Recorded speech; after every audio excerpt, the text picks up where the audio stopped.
tu as entre 15 et 30 ans et que le premier resto que tu fais en solo ou avec tes potes, c'est sûrement un bon grec. En fin de soirée, à midi, entre deux cours, y a pas de mauvais moment pour se taper un bon kebab. Je sais que ça va pas plaire aux gens émiliens, mais en France, même Marine Le Pen, les gars, même Marine Le Pen kiffe ce merveilleux sandwich. Wesh l'équipe tranquille, moi pour ma part j'ai super bien. Aujourd'hui on se retrouve pour un nouveau commentary et un nouveau gameplay sur la Thaïs Clan. Donc en fond vous aurez une nuque sur Black Ops 3. Et pour mon commentary ce sera un saviez-vous sur le kebab. Numéro 1. Le saviez-vous que un kebab normal te donne environ 98% de ta dose quotidienne de sel? À pas moins de 1000 calories par bête, le kebab est de loin le meilleur rapport calories-prix que tu peux trouver sur l'hexagone. Que tu manges un kebab, tu éclates ta dose de sel quotidien, à moins que ta journée ressemble à te lever, rien bouffer le matin, manger un bon gros kébi sa mère, puis te rendormir jusqu'au lendemain. Là, ta dose de sel sera juste parfaite. Numéro 2. Le saviez-vous qu'on fait tourner la viande sur un bâton qui tourne depuis la préhistoire? Le kebab est selon moi l'invention qui a le plus révolutionné ce millénaire.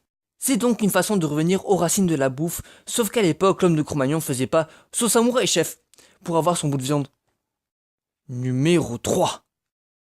Le saviez-vous que le mot kebab vient du mot persan? Un étymologiste turc nommé Sevan Nisayan, je te donne son nom même si je sais que tu n'iras jamais voir sa page Wikipédia, pense que le mot kebab vient du perse kabab qui veut dire frire ou griller. Là, place ça au grec la prochaine fois et tu verras que ton stade de client passera de chef à chef suprême.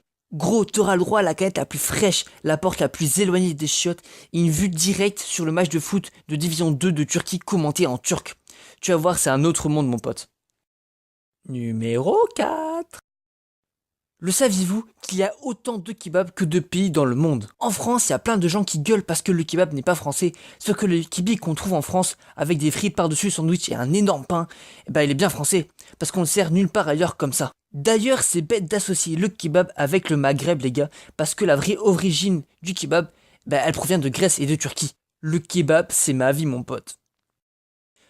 Numéro 5. Le saviez-vous que c'est l'un des plats préférés des Français? Avec plus de 11 000 restaurants ouverts et plus de 300 millions de kebabs consommés par an, ça fait de la France le deuxième pays du kebab après l'Allemagne. Alors là, il y en a marre de finir deuxième bordel. On les a déjà battus à l'euro, il n'y a pas de raison pour que ça ne fasse pas pareil. Donc tu sortais 5 balles et tu vas t'acheter un grec. C'est l'honneur de la France qui est en jeu, frérot. C'est l'honneur de la France. Voilà, c'est tout ce que j'ai trouvé d'intéressant à vous dire sur le kebab. Merci les chefs d'avoir regardé ces vidéos. Je vous mets un petit tampon sur votre carte de fidélité, bien sûr. Mettez un pouce bleu et partagez un max cette vidéo. Je vous dis un bon grec à tous et à la prochaine.